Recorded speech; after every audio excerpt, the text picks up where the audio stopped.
ลาวเวียดนามสืบต่อฮัดแน่นสายผู้พันแบบพิเศษตอบสนองตามคำเสื้อเสริญของสหายทองลุ้นศรีสุริตเลขาธิการใหญ่คณะบริหารงานศูนย์กลางพรรคประชาชนปฏิวัติลาวประธานประเทศแห่งสปปลาวสหายเหลืองเกืองประธานประเทศแห่งสสเวียดนามได้เดินทางมาเยี่ยมยามทั้งรัฐกิจสปปลาวแต่วันที่24-25 เมษายน 2025เพื่อเพิ่มทวีและเสริมขยายสายพัวพันมิตรภาพอันยิ่งใหญ่ความสามัคคีพิเศษและการร่วมมือรอบด้านระหว่าง2ประเทศลาวและเวียดนามพิธีต้อนรับอย่างเป็นทางการได้จัดขึ้นอย่างอบอุ่นและสมเกียรติที่สำนักงานประธานประเทศในวันที่24 เมษายน 2025โดยการเข้าร่วมของสหายทองลุ้นศรีสุริตเลขาธิการใหญ่ประธานประเทศแห่งสปปลาวและสหายเหลืองเกืองประธานประเทศแห่งสสเวียดนามพร้อมด้วยคณะผู้แทนขั้นสูงของ2ประเทศหลังจากนั้น2ประธานประเทศลาวและเวียดนามได้นำพาคณะดำเนินการพบปะ2ฝ่ายอย่างเป็นทางการ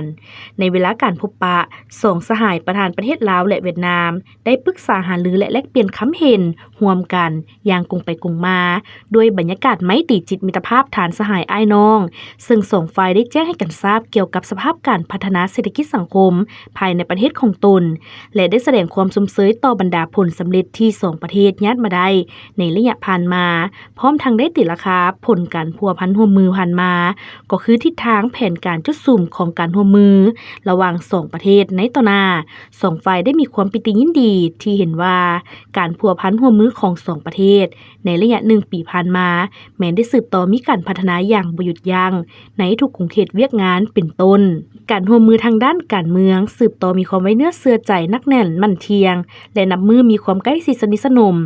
การนำขั้นสูงก็คือบรรดากระทรวงแขนงการและท้องถิ่นได้มีการพบปะเยี่ยมยามและไปมาหาสู่กันอย่างเป็นปกติเวียกงานป้องกันชาติป้องกันความสงบและการต่างประเทศรักษาได้ความสงบตามบริเวณชายแดนสกัดกั้นอาชญากรรมข้ามชาติการขนส่งยาเสพติดการมั่งเพทำลายของอิทธิกำลังปรปักษ์พร้อมทั้งประสานสมทบกันอย่างใกล้ชิดอยู่ในเวทีสากลต่างๆด้านเศรษฐกิจการค้า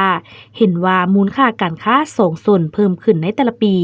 การลงทุนของเวียดนามก็สืบต่อเป็นประเทศอันดับต้นๆที่เข้ามาลงทุนอยู่ลาวการร่วมมือด้านอื่นๆเช่นด้านเทคโนโลยีการศึกษาสาธารณสุขแถลงข่าววัฒนธรรมกีฬาท่องเที่ยวองค์การจัดตั้งมหาชนและการไปมาหาสู่ระหว่างประชาชน2ประเทศก็ได้รับการพัฒนาอย่างต่อเนื่องและบรรดาโครงการร่วมมือที่เป็นยุทธศาสตร์ระหว่าง2ประเทศก็สืบต่อมีความคืบหน้าและเป็นรูปธรรมพร้อมเดียวกัน2สหายประธานประเทศลาวเวียดนามได้เห็นดีเป็นเอกภาพจะสืบต่อสุขยุคแขนงการที่เกี่ยวข้อง2ฝ่ายเป็นเจ้าการในการจัดตั้งปฏิบัติอย่างมีประสิทธิผลบรรดาข้อตกลงของการนำขั้นสูง2พรรค2รัฐก็คือบทบันทึกการร่วมมือของบรรดากระทรวงแขนงการต่างๆทั้งอยู่ศูนย์กลางและท้องถิ่น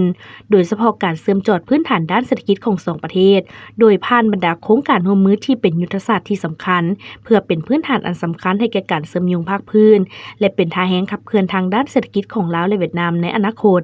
นอกจากนั้น2ฝ่ายยังได้แลกเปลี่ยนความคิดเห็นต่อกับสภาพการภาคพื้นและสากลที่2ฝ่ายมีความสนใจร่วมกันภายหลังสำเร็จการพบปะสหายทองลุ้นศรีสุริตและสหายเหลืองเกืองได้เข้าร่วมเป็นสักขีพยานในพิธีลงนามเอกสารจำนวน3ฉบับคือ